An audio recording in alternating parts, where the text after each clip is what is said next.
Welcome, dear friends. Today we talk about the forgotten painter who changed the art world in silence. The hero of today's story is a man almost no one remembers, Emile Laurent. History usually remembers the loud ones, the rebels who shocked audiences, the artists who demanded attention, the names that filled newspapers and crowded galleries. But this story begins far away from applause, in quiet streets where no one was watching. Emile Laurent lived and worked in the shadows of a world obsessed with noise. While Paris celebrated bold movements and public scandals, he chose silence, believing that true art did not need permission to exist. Every morning, he walked through fog-covered streets carrying canvases no one had asked for. Every night, he painted emotions people were afraid to face: loneliness, doubt, the weight of time itself. His work did not shout its meaning. It waited. It asked the viewer to slow down, to feel rather than understand. People passed his studio without stopping. Critics dismissed him before they truly looked. And yet, within those quiet walls, something powerful was taking shape, something that would one day reshape how the world understood art. But for now, the world wasn't ready. And Emile Laurent was destined to be forgotten, at least for a while. Emile Laurent was born into a life where nothing came easily, not comfort, not recognition, not even encouragement. His childhood was shaped by narrow rooms and ticking clocks, the steady rhythm of time echoing through his father's small workshop. While other children played in the streets, Emile sat quietly with scraps of paper, sketching shadows, corners and faces that seemed to fade before they were finished. Even then, he was drawn to what was incomplete, to what felt unfinished in the world.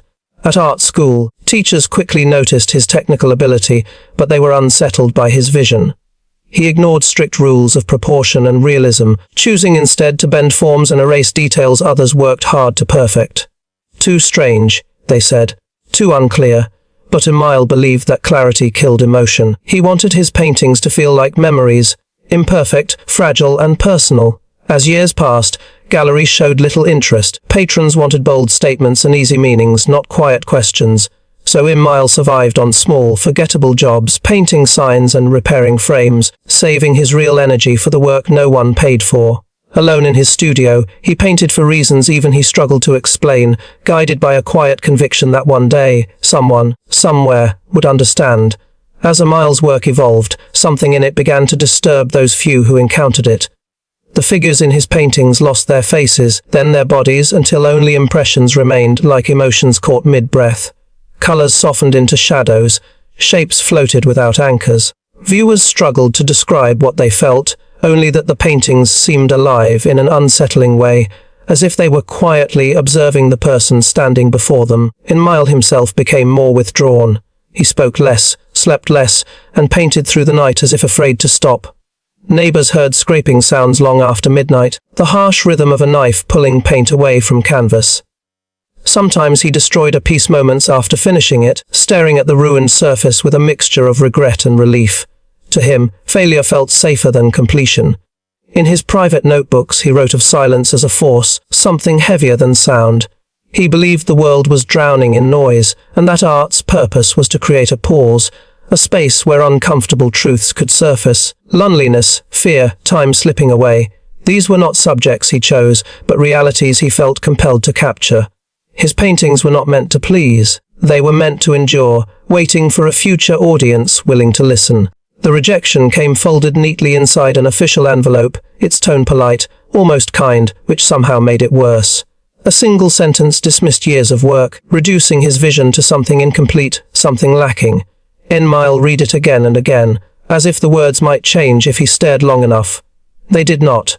In that moment, something inside him finally broke, not loudly, but with a quiet finality.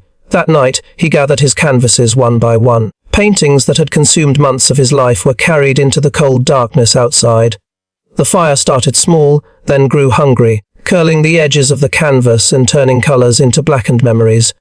Emile watched without tears as faces disappeared and entire worlds collapsed into ash. Each crackle felt like an ending, but also like release. When the flames died, so did his need for approval. He returned to his studio changed. From that moment on, he painted without hesitation, without fear of rejection, as if time itself were chasing him. His work grew bolder, stranger, more honest. He was no longer trying to be understood. He was racing to say everything before the silence took him completely. Emile Laurent died the way he had lived, quietly and unnoticed. There were no crowds, no speeches, no record of his passing beyond a brief line in a local register. The city continued moving, unaware that something rare had just slipped away. His studio door was locked, the windows left to gather dust, and within days his name faded from the minds of those who had barely known it to begin with. The landlord, eager to reclaim the space, sealed the room and sold off its contents without curiosity. Brushes, empty frames, old furniture, all considered worthless. No one thought to look deeper, to question what might be hidden behind the walls or beneath the layers of neglect. To the world, Emile's story had ended. But silence often preserves what noise destroys. Behind false panels and stacked crates, untouched by fire or time, remained dozens of paintings. Works created during his most intense years, when fear and freedom collided. These canvases carried ideas the art world had not yet learned to name, visions far ahead of their era. They waited in darkness, patient and undisturbed, holding their breath for a moment that had not yet arrived. Decades later, the studio was opened not by an admirer, but by chance. Renovation plans demanded the walls be torn down, the past cleared away to make room for something new. As workers broke through old panels, they uncovered stacked canvases wrapped in brittle cloth, preserved by dust and neglect. A young art restorer was called in, expecting nothing more than forgotten debris. What he saw stopped him cold. The paintings did not belong to the era suggested by the room around them. The forms were fractured yet deliberate, emotional yet restrained, echoing techniques that would not gain recognition until many years later. At first, he assumed they were forgeries or unfinished experiments by a later hand. But signatures, materials and aging told a different story. Experts were summoned, dates were verified, journals were studied. Slowly, disbelief turned into awe. These works had been created long before the movements they seemed to predict. The restorer realized he was standing before something rare, a voice from the past speaking in a language the future would only learn much later. Emile Laurent's silence had not been empty, it had been waiting, and now, at last, the world was beginning to listen. The art world reacted the way it always does when it realizes it has made a mistake, with urgency, disbelief, and quiet embarrassment. Galleries that once ignored Emile Laurent now competed to display his work. Collectors who had never heard his name began searching for anything connected to him, desperate to claim a piece of the discovery. Prices rose overnight, turning forgotten canvases into objects of obsession. Critics rushed to rewrite history. Articles appeared praising Emile as a visionary, a hidden architect of modern art. His influence was traced backward, his techniques compared to movements that came long after his death. Yet every compliment carried an unspoken truth. None of this mattered to him anymore. Recognition had arrived decades too late. Museums framed his paintings under soft lights, while visitors stood in silence, moved by emotions they could not explain. Some felt inspired. Others felt uneasy. The question lingered in every room: how many voices like his had been lost simply because they were too quiet, too patient, too unwilling to perform. Emile Laurent became a symbol, not just of artistic brilliance, but of a world that often fails to see what does not demand attention. His fame was real, but it came with a quiet ache, the knowledge that genius does not always survive long enough to be acknowledged.